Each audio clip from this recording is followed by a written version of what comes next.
Somebody just mentioned to me, I don't like cryptocurrency or cryotherapy. Cryptocurrency and chirotherapy. I'm just a little... By the way, Earl Watson played in the NBA. Does Earl use it? He does not use them, no. Because his friend used it, and what happened to his friend? Something similar to Antonio Brown's feet. He had some sweat, and you can't have any moisture on you.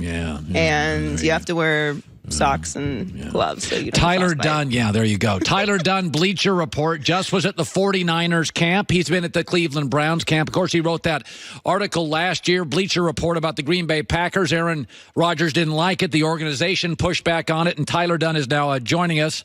All right, let's start with the Green Bay Packers, that article. You came out. It was interesting. They pushed back. Was there anything beyond that? Did you ever hear from them, Tyler? Because you got some pushback, but you had everything sourced. Right, Colin. Great to be back. This wasn't invented. This was heavily sourced over several months, as we talked about then. So, I guess my reaction was really no reaction.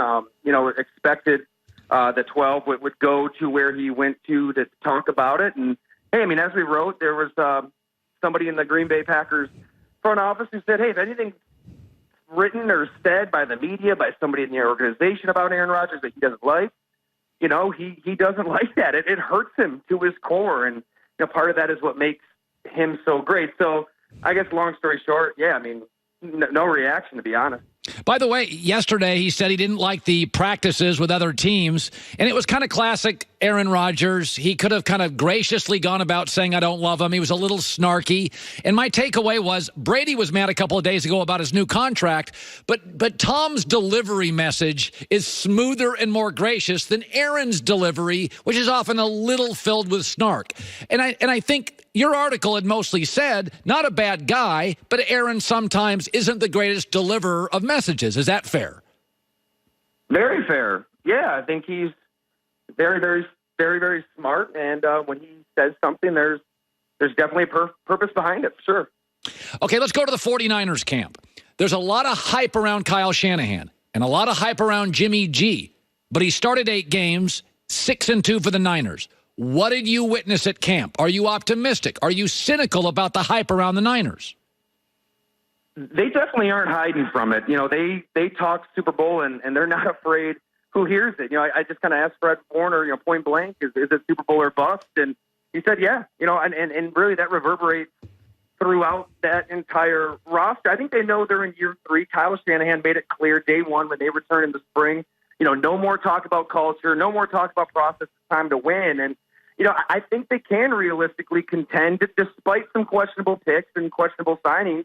This is a team that believes Richard Sherman is Richard Sherman again, and Sherman believes that. Another year removed from that Achilles. Solomon Thomas, a year removed from everything he went through. My gosh, he, was unbelievably honest and said that he actually had some of those darker thoughts that his sister did until John Lynch basically saved his life in the cafeteria. That they're going to need something out of him. And you're right, it comes down to Jimmy Garoppolo and him being the prince that was promised. If he's healthy, there's no reason to think he can't be that extension of a great play caller in Kyle Shanahan that Jared Goff is with Sean McVay in L.A. Yeah. No, I think to a large degree you're right. By the way, you were at Cleveland Browns camp, I've been told. They're the youngest roster in the NFL with a rookie head coach who's never been hired as a coordinator. What was your takeaway on the Browns? Really interesting there in Cleveland. This is a team that is really letting players be themselves, everywhere. That they've kind of taken on a lot of players that other teams gave away for mid-round picks. And, it starts with Freddie Kitchens and just talking to him. He wants guys to be themselves, and that could manifest itself in an incredible way. When you've got the kind of talent they do, my gosh, you look around, Colin, it's a little different in Cleveland than what you have in, a Green Bay. You've got an Odell Beckham. You got Jarvis Landry, David Njoku, Antonio Callaway, Nick Chubb, Kareem Hunt. Everywhere you look on offense and on defense, there's talent, and it's Super Bowl talent. They believe it. And as long as, that locker room doesn't spontaneously combust, they don't think it will. They think they'll be able to handle those problems. This is a team that could go from 1-31 to legit Super Bowl contender in, a year and a half. It's pretty unbelievable. Yeah, did you feel like Freddie Kitchens had control? It was his camp? I did, and it's a tough camp. I mean, they hit more than any team I've really seen. It seems like the practice always goes a little bit longer than you'd expect, and he's lively. I mean, he's getting after the officials, he's getting after the water boys, he's getting after his players, and they're responding. When you look for body language and player reaction, they're responding. They know that this is what it kind of takes to tear down an older dream and build a new one back up. I mean, they're not messing around, and this starts Freddie Kitchens.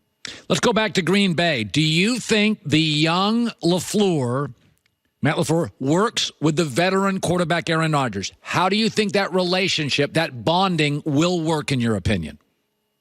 That's the, $130, $140 million question, whatever it is. I mean, this is the most powerful person in the organization. Two-time MVP, Super Bowl MVP, future Hall of Famer. But he's not going to have that free reign in this offense that he had before. I know there's been a lot of talk about it, but it's true. Matt LaFleur is going to want to call plays to set up other plays. And considering that the talent that was around Aaron Rodgers at his peak, the Jordy Nelsons, the Randall Cobbs, the Greg Jenningses, they could operate off of feel. I mean, they could get up to the line of scrimmage, see the same thing, not have to do anything about it, just audible without a signal. And it was unbelievable. Some of the best offensive quarterbacking, we've ever seen, but, those players are gone. A new coach is in. It remains to be seen if he'll want to, dumb it down, for the lack of a better term, when that's probably best for him. I thought that Greg Jennings really, really put it best. I mean, he said it's not like Aaron Rodgers needs to make these drastic changes. It's subtle. It's doing what a Tom Brady did in that AFC Championship game. Hand it off to running backs to keep a Patrick Mahomes off the field. If he takes that step at 35, soon to be 36, he can win another Super Bowl. I guess we just haven't seen those signs that he's willing to make those subtle adjustments yet. Tyler Dunn, who, by the way, last time was on the show, won our Big J Journalism Award. He is vying for that coveted prize. Again, I'm sure it's in the back of his mind. It simply has to be. Tyler Dunn, Bleacher Report. Good talking to you again. Enjoy the camps. Hey, thanks so much, man. Great to be back anytime. You bet. There's a couple of camps I'd love to go to. San Francisco's camp is really interesting to me. I got Garoppolo. I got Shanahan. They have some pass rushers they didn't have before. Joey Bosa, D. Ford.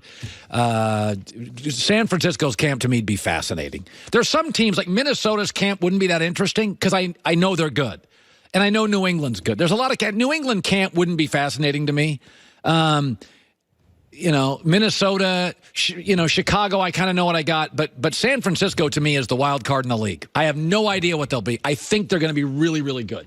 I think Cowboys, Niners, and probably Jets camps. Jets are probably the most interesting. And obviously, we're already getting to see Raiders camps. So. Yes, we're seeing it on TV, HBO Hard Knocks. Final hours coming up. Reggie Bush stops by. Tons of new football stories today in Los Angeles. Thanks for joining us. Still continuing on. It's The Herd.